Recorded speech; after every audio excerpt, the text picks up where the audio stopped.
10. O portão ficava a uns 30 passos da casa que se erguia no centro de vasto jardim inglês. Todas as janelas do primeiro pavimento estavam abertas e despejavam cortinas de luz, que tremulavam nas águas do tanque e na folhagem verde agitada pela brisa. As visitas foram conduzidas pelo criado ao salão, onde apenas se achava Defirmina Mascarenhas, e o Torquato Ribeiro, com quem o velho trocou algumas palavras no vão de uma janela, enquanto Seixas sentado junto ao sofá aguardava o terrível momento. Ouviu-se um frolido de sedas, e Aurélia assomou na porta do salão. Trazia nessa noite um vestido de nobreza opala, que assentava-lhe admiravelmente, debuxando como uma luva o formoso busto. Com as rutilações da seda que ondeava ao reflexo das luzes, tornavam-se ainda mais suaves as inflexões harmoniosas do talhe sedutor. Como que banhava-se essa estátua voluptuosa, em um gás de leite e fragrância. Seus opulentos cabelos colhidos na nuca por um diadema de opalas, borbotavam em cascatas sobre as alvas espáduas bombeadas, com uma elegante simplicidade e garbo original que a arte não pode dar, ainda que o imite, e que só a própria natureza incute. Via-se bem que essa altiva e gentil cabeça não carregava um fardo, talvez o espólio de um crânio morto, jogo cruel que a moda impõe às moças vaidosas. O que ela ostentava era como abundante de que a toucara a natureza, como as árvores frondosas, era a juba soberba de que a galanteria moderna coroou a mulher como emblema de sua realeza. Cingia o braço torneado, que a manga arregaçada descobria até a curva, uma pulseira também de opalas, como eram o frouxo colar e os brincos de longos pingentes que tremulavam na ponta das orelhas de nácar. Com o andar crepitavam as pedras das pulseiras e dos brincos, formando um trilo argentino, música do riso mavioso que essa graciosa criatura desprendia de si e ia deixando em sua passagem, como os arpejos de uma lira. Atravessou a sala com o brando arfar que tem o cisne no lago sereno, e que era o passo das deusas. No meio das ondulações da seda parecia não ser ela quem avançava, mas os outros que vinham a seu encontro, e o espaço que ia se dobrando humilde a seus pés, para evitar-lhe a fadiga de o percorrer. Se Aurélia contava com o efeito de sua entrada sobre o espírito de Seixas, frustrara-se essa esperança, porque os olhos do mancebo, nublados por um súbito deslumbramento, não viram mais do que um vulto de mulher atravessar o salão e sentar-se no sofá. A moça, porém, não carecia dessas ilusões cênicas. Aquela aparição esplêndida era em sua existência um fato de todos os dias, como o orto dos astros. Se sua beleza surgia sempre brilhante no oriente dos salões, assim conservava-se toda a noite, no apogeu de sua graça. O Lemos, vendo entrar sua pupila, foi-lhe ao encontro e acompanhou-a até ao sofá. Aurélia, tenho a honra de apresentar-lhe o Sr. Seixas. A moça correspondeu com uma leve inclinação da fronte à cortesia de Seixas, a quem estendeu a mão, que ele apenas tocou. Ainda neste momento o moço não conseguiu de si fitar a pessoa que tinha em face. Esse rosto desconhecido incutia-lhe indizível pavor, porque era a fisionomia de sua humilhação. Aurélia, para romper o enleio da apresentação, começara com o tio uma dessas conversas de sala, que suprem o piano e o canto, e que não passam, como eles, de um rumor sonoro para entender o ouvido. A extrema volubilidade com que a palavra lhe brincava nos lábios, fazia contraste com a rispidez do gesto sempre harmonioso, e com um refrangimento que, por assim dizer, congelava-lhe o lado do perfil voltado para Seixas. Entretanto, dissipou-se a grande comoção que percutira profundamente o organismo desse homem, desde o momento da entrada de Aurélia no salão, e lhe havia embotado os sentidos. Uma voz melodiosa penetrou-lhe n'alma, acordando ecos dali adormecidos. Pela primeira vez pôs os olhos no semblante da moça e imagine-se qual seria o seu pasmo reconhecendo Aurélia Camargo. Por algum tempo julgou-se vítima de uma alucinação. Custava-lhe a convencer-se que tivesse realmente diante de si a mulher de quem se julgava eternamente separado. A comoção foi tão forte que desvaneceu quase de seu espírito a lembrança do motivo que o trouxera àquela casa, e a posição falsa em que se achava. Uma satisfação íntima o absorveu completamente, e não deixou presas amargas preocupações que pouco antes o dominavam. Também Aurélia de sua parte havia recobrado a calma, pois voltou-se sem o mínimo acanhamento para o moço e perguntou-lhe: esteve ultimamente no norte, Sr. Seixas? Sim, minha senhora. Cheguei a semana passada de Pernambuco, onde desempenhou uma comissão importante, acrescentou o Lemos. O Recife é realmente tão bonito como dizem? Creio que poucas cidades do mundo lhe poderão disputar em encantos de perspectiva e beleza de situação. Nem o nosso Rio de Janeiro? Perguntou Aurélia com um sorriso. O Rio de Janeiro é sem dúvida superior na majestade da natureza, o Recife porém prima pela graça e louçania. A nossa corte parece uma rainha altiva em seu trono de montanhas, a capital de Pernambuco será a princesa gentil que se debruça sobre as ondas dentre as moitas de seus jardins. É por isso que a chamam Veneza brasileira. Não conheço Veneza, mas pelo que sei dela, não posso compreender que se compare um acervo de mármore levantado sobre o lodo das restingas, com as lindas várzeas do Capiberibe, toucadas de seus verdes coqueirais, a cuja sombra campina e o mar se abraçam carinhosamente. Já vejo que o senhor encontrou a musa no Recife, observou Aurélia gracejando. Acha-me poético? Não fiz senão repetir o que provavelmente já disse algum vate pernambucano. Quanto à minha musa, ficou anjinho, morreu de 7 dias e jaz enterrada na poeira da secretária. Respondeu Seixas no mesmo tom. Tinham entrado várias visitas, cuja chegada interrompeu este diálogo. Aurélia ergueu-se para receber as senhoras, enquanto os cavalheiros se derramavam pela sala esperando o momento de apresentar suas homenagens à dona da casa. Notava-se a completa ausência dos pretendentes declarados de Aurélia. Se algum conseguirá ser convidado, devia o favor à circunstância de não ter revelado ainda suas intenções. Fatigada das adorações de que era alvo nos bailes e que se transformavam em verdadeira perseguição, Aurélia fizera dessas reuniões em família um como remanso onde se abrigava da obsessão do mundo. Aproveitando a confusão, Lemos levou Seixas à janela. Então enganei-o? Ao contrário, nunca eu poderia supor que fosse ela. Pois agora que a conhece, é tempo de saber que sou eu o feliz tutor deste amorzinho, e que chamo-me Lemos e não Ramos. Diferença de 2 letras apenas. Enquanto não se fechava o negócio, era preciso guardar o segredo. Compreende? Hein? Maganão. E Lemos beliscou o braço de Seixas, o que era uma das mais significativas demonstrações de sua amizade. Por meio da noite, a moça ao atravessar a sala quando voltava de despedir-se de uma senhora, viu Seixas recostado a uma janela, pela parte de fora. A pretexto de fumar, o moço tinha saído ao jardim, e para de todo não sequestrar-se da sociedade, tomar aquela posição da qual parecia acompanhar com a vista o que se fazia na sala, mas era como se ali não estivesse pela preocupação que nesse momento o reconcentrava. Essa primeira pausa que lhe deixavam os deveres da sociedade depois da entrada de Aurélia na sala, seu pensamento aproveitou para bem compenetrar-se dos fatos que se acabavam de passar e aos quais buscava uma causa ou uma explicação. A moça, a pretexto de olhar para o céu, veio debruçar-se à mesma janela. Está tão retirado. Também cultiva as estrelas? Quais? As do céu? Pois há outras. Nunca lhe o disseram? Talvez alguém se lembrasse disso, mas ainda não achei quem me fizesse acreditar, respondeu a moça com um sorriso. Seixas calou-se. Seu espírito, além de pouco propenso a esses torneios da palavra, estava cativo de uma ideia importuna. Quem sabe se vim perturbar alguma visão encantadora? Insistiu Aurélia. Não a tenho. Estava pensando nos caprichos da fortuna que me trouxe esta noite à sua casa. É isto uma graça ou uma ironia da sorte? A senhora é quem poderá dizer-me. Aurélia desatou a rir. Era preciso que eu estivesse na intimidade dessa senhora, para conhecer-lhe as intenções, e apesar de muita gente considerar-me uma de suas prediletas, acredite que no fundo não nos gostamos.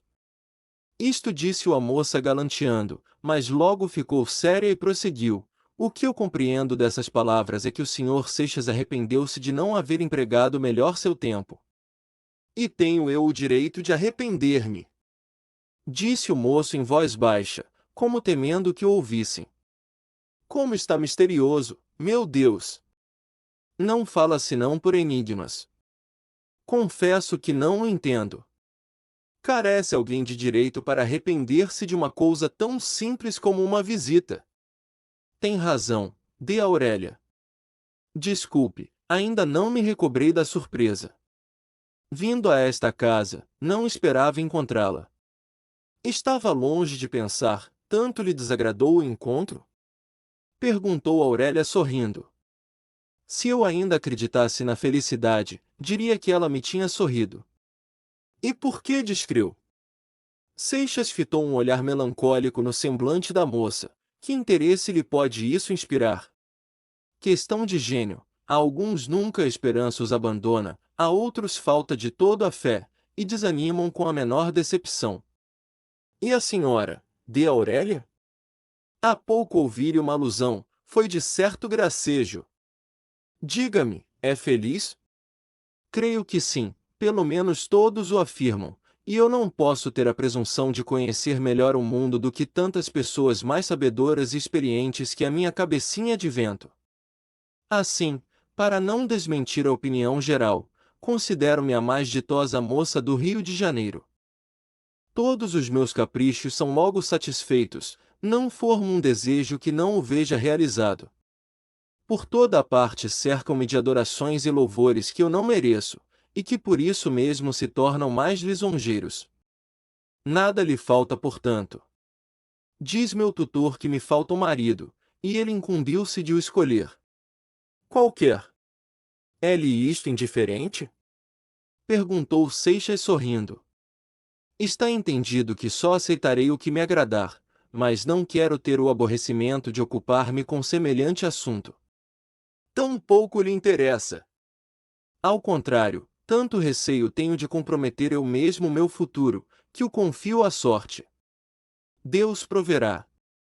Seixas interrogava o semblante risonho da moça para descobrir laivos de ironia sob aquela graciosa volubilidade. E no seio de sua opulência, nos raros instantes de repouso que permitem os prazeres de sua vida elegante, não lhe acode alguma recordação de outros tempos? Não falemos do passado, exclamou a moça com um modo ríspido. Meigo sorriso, porém, apagou logo a veemência do gesto e a cintilação do olhar. Nosso conhecimento data de hoje, Sr. Seixas. Os mortos, deixemo-los dormir em paz. Vertendo então na alma do moço os eflúvios de seu inefável sorriso, Aurélia retirou-se da janela. 11 Desde então Seixas encontrou-se quase todas as noites com Aurélia, ou em casa desta, ou na sociedade. A maneira afável por que a moça o tratava tinha, se não desvanecido completamente, ao menos embotado, as suscetibilidades de sua consciência acerca do ajuste que fizera com Lemos. Não que se absolvesse da culpa, mas esperava reme-la pelo amor. Suas conversas com Aurélia versavam ordinariamente sobre temas de sala. Às vezes, porém, ele aproveitava um pretexto para falar-lhe nesse estilo terno e mavioso, que é como o canto do amor, e por isso não carece da ideia, mas somente do vocábulo sonoro, para embalar o coração aos suaves arpejos dessa música. Então Aurélia pendia a fronte, e escutava com recolhimento o lirismo da palavra inspirada pelo moço. Todavia, nunca em seu rosto ou em sua pessoa transpareceu o menor sinal de retribuição a esse afeto. Ela abria a alma ao amor, porém o amor que filtrava nas meigas falas de Seixas evaporava-se como uma fragrância que a envolvia um instante, sem penetrar-lhe os seios d'alma. Houve ocasião em que escapou a Seixas outra alusão ao passado. Como da primeira vez ela o atalhou, esse tempo não existe para mim. Nasci há um ano. Encontrando-se uma tarde com Lemos, Seixas o interpelou, tenho um favor a pedir-lhe. Dois que sejam. Diga-me com franqueza, qual o motivo por que o senhor escolheu-me de preferência para marido de sua pupila, quando nem me conhecia? O velho debulhou uma risadinha que lhe era peculiar. Ah, ah. Então quer saber? Pois lá vai, não faço mistério. Não me convinha que a pequena se deixasse iludir pelas lábias de um desses bigodinhos que lhe andam ao faro do dote. Então soube que ela outrora gostara do senhor, e como pelas informações que tinha, me quadrava, fui procurá-lo. Agora o resto é por sua conta, Maganão. Esta explicação mais serenou o espírito do moço, e dissipou os últimos rebates que ainda o assaltavam às vezes. Pensando bem, o modo por que ajustar a seu casamento não era nenhuma novidade. Todos os dias se estavam fazendo dessas alianças de conveniência, em termos idênticos, se não mais positivos. Além disso, a sorte, por uma feliz coincidência, fizera que desse projeto de casamento de razão surtisse um enlace de amor, de modo que o coração absolvia e santificava quanto se havia feito para a realização de seus votos. Continuou, pois, Seixas com os seus doces madrigais e os maviosos noturnos ao canto da sala. Depois da noite da apresentação deixara Lemos a seu protegido, como o chamava, o cuidado de arranjar seus negócios. Apareceu-lhe, porém, uma manhã: meu amigo, se não tem que fazer agora, vamos concluir o negócio. Isto de casamento é como a sopa, não se deixa esfriar. Seixas também tinha pressa de sair da situação em que se achava, temia a cada instante ver dissipada a doce ilusão com que sua alma disfarçava a transação por ele aceita. A ideia de aparecer ante a moça sob o aspecto de um especulador era-lhe suplício. Acedeu prontamente ao convite do negociante, e acompanhou-o à casa de Aurélia, em trajo de cerimônia. A moça prevenida da visita os esperava no salão, onde foram logo introduzidos. Depois dos cumprimentos e de uma conversa frouxa e distraída, Lemos, formalizando-se, tomou a palavra. De Aurélia, o Sr. Seixas, a quem já conhece por suas excelentes qualidades, pessoa digna de toda a estima, pediu-me sua mão. Por minha parte, eu não podia fazer melhor escolha, em todos os sentidos, mas tudo isto nada vale, se não tiver a fortuna de merecer o seu agrado. Aurélia fitou em seu pretendente um olhar que desmentia o sorriso em flor de seus lábios. Não lhe assustam meus caprichos e excentricidades? Se eu os adoro! Respondeu Seixas galanteando. Não lhe parece difícil fazer a felicidade de um coração desabusado como este meu, e tão afligido pela dúvida? Tenho fé no meu amor, com ele vencerei o impossível. Apagou-se nos lábios de Aurélia o sorriso, e a expressão de um ardente anelo, ressumbrando do mais profundo de sua alma, imergiu-lhe o semblante. Aqui tem a minha mão, e tudo quanto posso dar-lhe. A mulher que ama e que sonhou, essa não a possuo. Mas se o senhor tiver o poder de a realizar, ela lhe pertencerá absolutamente como sua criatura. Acredite que esta é a esperança de minha vida, eu a confio de sua afeição. A moça, com um gesto de sublime abandono, oferecerá sua mão acetinada a Seixas, que a beijou murmurando as efusões de seu júbilo e gratidão. O Lemos, que se apartara discretamente para não acanhar os noivos, tornou a conversação, que reassumiu o tom ligeiro das banalidades do costume. A notícia do próximo casamento de Aurélia produziu na sociedade fluminense grande assombro. Ninguém podia capacitar-se de que essa moça, pretendida pelo creme dos noivos fluminenses, podendo escolher à vontade, entre seus inúmeros adoradores, maridos de toda espécie, tivesse o mau gosto de enxovalhar-se com um escrevinhador de folhetins. O Alfredo Moreira, quando a encontrou depois da novidade, não pôde esconder o despeito. Então casa-se. É verdade. Afinal achou cotação muito alta, sem dúvida? Replicou o elegante com ironia. Não, tornou-lhe a moça no mesmo tom. Ficou-me por uma ninharia. Ah! Estimo muito. Que preço? Quer saber o preço? Estou curioso. Foi o seu. O Moreira mordeu os beiços e riu-se. Apesar de tudo, não perderá a derradeira esperança. O projetado casamento podia desfazer-se por qualquer motivo, E não era difícil que a moça de um momento para outro se arrependesse da escolha com a mesma volubilidade com que a tinha feito de repente por um capricho. Assim pensava o malogrado pretendente, enquanto que todos os indícios pareciam revelar da parte de Aurélia a firme intenção de persistir na primeira resolução, que ela não tomara, senão depois de muito refletida. Desde que anunciou-se o casamento, começou a moça a aparecer mais raramente na sociedade, até que de todo retirou-se, limitando-se ao pequeno círculo que frequentava sua casa, e no qual ela, por assim dizer, espanejava sua alma de um certo entorpecimento que lhe deixavam as ternas confidências e devaneios namorados do noivo.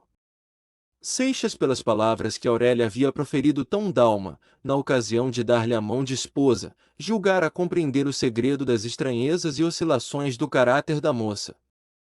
Ela duvida que eu a ame, pensou consigo. Suspeita que tenho a mira em sua riqueza. É preciso que a convença da sinceridade de minha afeição. Se ela soubesse. Um desgraçado pode sacrificar sua liberdade, mas a alma não se vende. Imbuído dessa ideia, não é de estranhar que Seixas tivesse em suas expansões uma exuberância que descaía em exageração. Muitas vezes fatigada, se não opressa, dessas demonstrações apaixonadas, Aurélia, que debalde tentará adormecer com elas as desconfianças de sua alma, exclamava entre fagueira e irônica: "Ah! Deixe-me respirar! Nunca fui amada, nem pensei que o seria com tamanha paixão. Careço de habituar-me aos poucos." A residência de Laranjeiras fora recentemente preparada com um luxo correspondente às avultadas posses da herdeira, e já na previsão do próximo consórcio.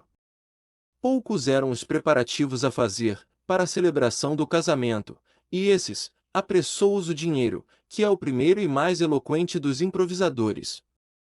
Tratou-se, pois, de marcar o dia. O Lemos pôs em discussão a questão dos padrinhos. Já ele tinha cogitado sobre o assunto, e segundo a moda de nossa sociedade julgava indispensável pelo menos uma baronesa para madrinha e 2 figurões, coisa entre senador e ministro, para padrinhos. Não tinha ele amizade com gente dessa plena, mas entendia que um simples conhecimento de chapéu, e até mesmo a carta de recomendação eram títulos suficientes para solicitar semelhantes favores, com que a vaidade dos grandes se lisonjeia e a presunção dos pequenos se exalta.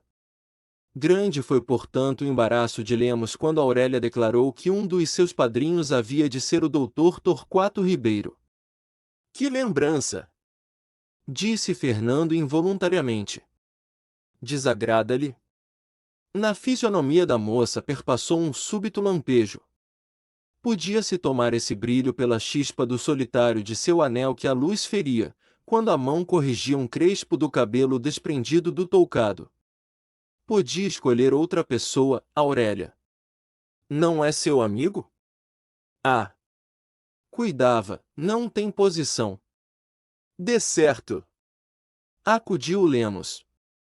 A posição é essencial. Um simples bacharel não correspondia por modo algum à noção aristocrática que o velho tinha do paraninfo de uma herdeira milionária.